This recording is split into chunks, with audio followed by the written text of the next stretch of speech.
ఓం నమ శివాయ. హర హర మహాదేవ శంభో శంకర. ఈరోజు ఈ వీడియోలో మనం సుబ్రహ్మణ్యుడి యొక్క జననం గురించి తెలుసుకుందాం. పూజ ఎలా చేసుకోవాలో తెలుసుకున్నాం కదా. సుబ్రహ్మణ్యం జననప్పుడు నేను కృతికలు అని చెప్పాను కదండి. ఈ కృతికలు ఎవరు అనే విషయం గురించి ఈరోజు ఇప్పుడు వీడియోలో తెలుసుకుందాం.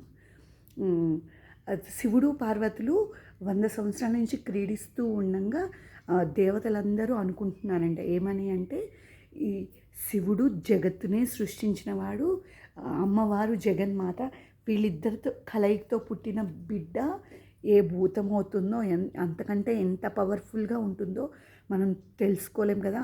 మనం అసలు తట్టుకోగలమా అని అనుకుంటూ ఉన్నారంట. దేవతలందరూ కలిసి చర్చించుకొని ఈ శివపార్వతులు క్రీడిస్తున్న రూమ్ దగ్గరికి వచ్చి, అయ్యా మాకు నువ్వే శరణయ్యా అని మోకాల మీద పాదరిల్లి, తండ్రి నువ్వే మాకు శరణు అయ్యా, నన్ను చూడండి అయ్యా, అదయ్యా ఇదయ్యా అని చెప్తూ ఉండగా అప్పుడు శివుడు బయటకు వచ్చి, ఏంటి మీ బాధ అని అడిగితే, మీ వీర్యంని అమ్మవారిలో ప్రవేశించొద్దు అని చెప్తారంటే. ఎందుకు ఏమైంది అంటే, మీరు సృష్టికే మూలధారుడివి, ఆమె జగన్మాత, మీ ఇద్దరు కలయికతో పుట్టిన బిడ్డ, అమ్మో ఇంకా ఎంత ఇదిగా ఉంటుందో మేము తట్టుకోలేము. సో మీరు ఆ వీర్యాన్ని వదలకండి అమ్మవారికి అని చెప్తుంటే, అమ్మవారికి అప్పుడు శివుడు, మరి ఎవరు భరిస్తారు ఈ తేజోవంతమైన ఈ వీర్యంని అని అడిగితే, మీరు భరిస్తారని దేవతలు ఒక అడుగు వెనక్కేశారంట. అడుగు వెనక్కేస్తే అప్పుడు దేవతలందరూ అనుకొని, ఇట్లా భూదేవి అందరికంటే చాలా గొప్పదైందిగా భూదేవి మీద వదలండి అంటే, భూదేవి తట్టుకోలేక అగ్నికి ఇచ్చిందంట.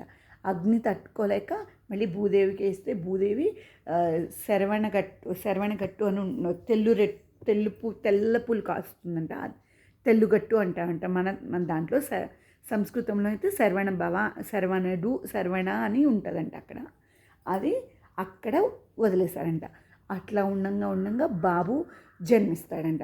ఈ ఇక్కడ కృతికలు పెంచారని చెప్తున్నాను కదా. కృతికలు ఎవరంటే సప్త ఋషుల యొక్క భార్య. సప్త ఋషులు ఒకానొక సమయంలో పూజలు చేసుకుంటూ ఉన్నారంట. పూజ చేసుకుంటూ ఉండగా అగ్నిదేవుడు వాళ్ళని చూసి వ్యామోహించాడంట. సప్త ఋషులందరి భార్యల్ని చూసి, నేను వీళ్ళతో ఎట్లయినా ఒక్కరోజైనా క్రీడించాలి అనే దుర్బుద్ధి వచ్చిందంట.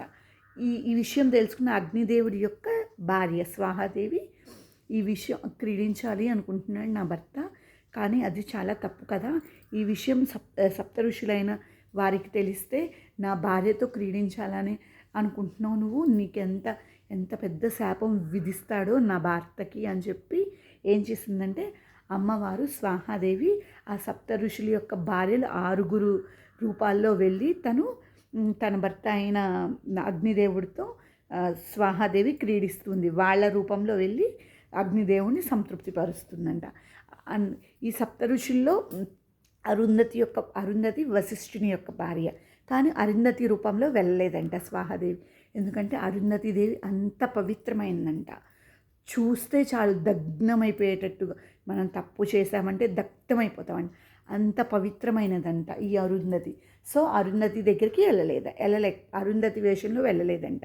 మిగతా 6 ఉంటారుగా సప్త ఋషులు, మిగతా 6 ఋషులు ఉంటారు. 6 ఋషులు వాళ్ళ భార్యల రూపంలో వెళ్ళి క్రీడిస్తున్నాడు. ఈ స్వాహాదేవి తన భార్య అయిన స్వాహాదేవి తన భర్తతో క్రీడిస్తుంది. ఈ విషయం తెలుసుకున్న ఆ ఋషులు, మీరు నాకు తెలియకుండా నాకు నమ్మక ద్రోహం చేశారు, అది చేశారు ఇది చేశారు అని చెప్పి వాళ్ళని గెంటేస్తారంట.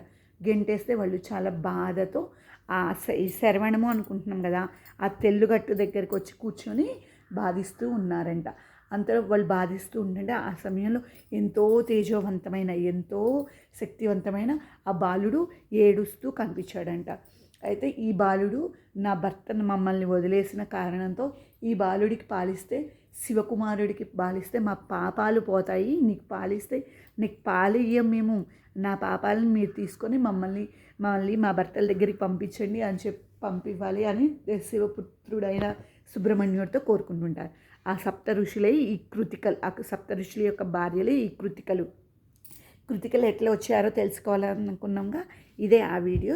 ఈ వీడియో కూడా తప్పకుండా చూడండి. సుబ్రహ్మణ్యం జననంలో కృతికలు అని చెప్పుకున్నాం కదా, ఆ కృతికలు ఎవరంటే ఈ సప్త ఋషుల యొక్క భార్యలు కృతికలుగా వచ్చి సుబ్రహ్మణ్యేశ్వర స్వామికి పాలిస్తారు. పాలి మరి నా పాలు తాగు నా పాలు తాగని ఆ కృతికలు కొట్టుకుంటూ ఉంటే మరి ఒకళ్ళు ఫస్ట్ ఒకరి పాలు తాగిన తర్వాత ఇంకొకరి పాలు తాగితే ఆ రెండో తల్లి ఎక్కడ బాధపడుతుందో అని తన శక్తులతో 6 తలలు చేసుకున్నాడు. అందుకే మనం సుబ్రహ్మణ్యేశ్వర స్వామిని షణ్ముఖుడు అని కూడా పిలుస్తాం. ఓకేనండి.